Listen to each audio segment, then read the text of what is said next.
Work to live, don't live to work. That is a motto that has been instilled in my thinking ever since I was 16 years old. And 4 years later, to this day, it's the same motto that I follow. It's a motto that my father and his father have followed their entire lives. Growing up in Detroit, my dad is the oldest of 3 kids, a brother, a sister. His 2 parents actually immigrated from Canada. All of middle school, he attended Our Lady of Loretto, a small private school just outside of Detroit. He grew up with around 15 different kids in his neighborhood, and he hung out with each and every day. Friends that to this day he still hangs out with. And 5 of them, which attended my grad party 2 years ago for high school, and my sister's grad party the other night. They were actually calling him Screwy Louie around the neighborhood growing up. Something probably wouldn't want me to tell you. From Loretto, he went on to graduate from Catholic Central in 1985, where he was not only a student, but he played football for a year, was an avid sports fan trying to attend each and every CC sporting event, and the manager of the cross-country team, and he shared that experience with my Uncle Larry, his younger brother.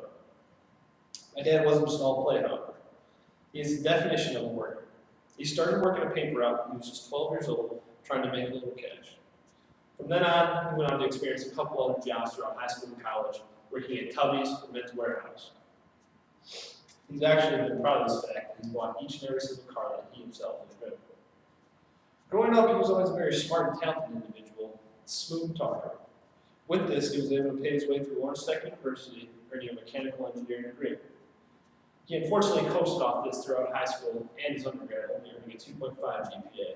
But thankfully, he was able to turn it around and graduate his master's at Lawrence Tech, earning a 3.95 GPA. He is now and has been working for TRW Automotive for 20 years, where he is currently a project manager after climbing the corporate ladder and is actually in line for promotion to become director. Throughout those 20 years, there have definitely been those ups and downs, the biggest down coming in the economy in 2008. Being in the automotive industry was hit hard, and the company almost actually folded. But he actually survived 60% labor cut and was indeed promoted to project manager in 2009, going to show how important he really was to the company. This, however, wasn't the only trying time that he had experienced. His wife, my mom, had to go through the long process of cancer, and being the only individual bringing income into this family, he had to bear all the financial burdens. Not many people actually know this as well, but throughout that time, when my sister and I were very young, he was offered a job in Germany because of how much potential he was showing the company. He was offered to have his housing paid for the first 5 years of his living there, as well as a starting salary of $250,000 at the age of just 35. He declined this, however, because he wanted to raise his family in the United States, growing up with our grandparents and other family relatives. This brings me to the biggest passion of all, his family.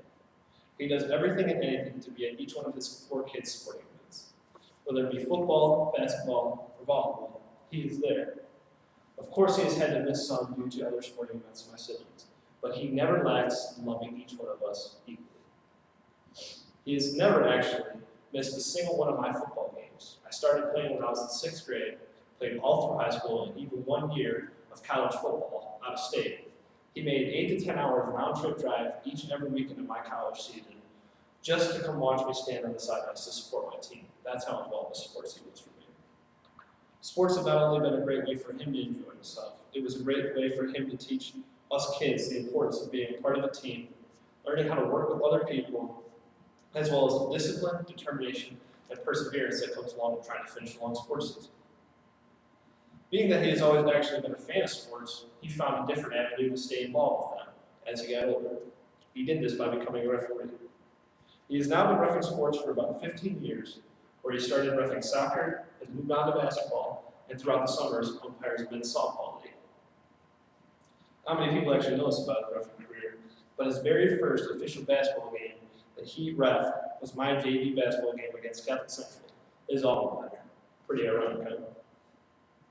Past sports, he's almost guaranteed to be found at the Moose each and every Monday after work, where he plays Texas Hold'em with my grandfather and the same 30 other people. Here he enjoys spending time with him and using his wits to usually finish in the top 5 consistently each and every week. Last year, he actually won a league that he was in there for 10 weeks. It's pretty ironic, in my opinion, that he finds so much enjoyment in this game of deception because he's not a fan of quitters or liars. 2 traits of people that he believes are extremely detrimental to becoming a quality individual. After this, he hopes to retire by the age of 60, 5 years before the typical retirement age, and to move down to the Carolinas and play a little bit of golf. Playing golf would be actually a revival of an old passion, which he had to make a huge sacrifice for his family in order to attend all the sports events of his kids. Other than settling down in a nice country in the South, he more importantly wants to see all 4 of us kids graduate from college and live a happy life after we have moved out, and hopefully become contributing citizens to society.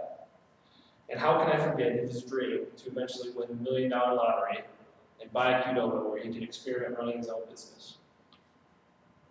Without further ado, I would like to introduce to you project manager, friend, referee, mentor, role model, husband, and most importantly to me, my father, Lou Laurentiis. Thank you.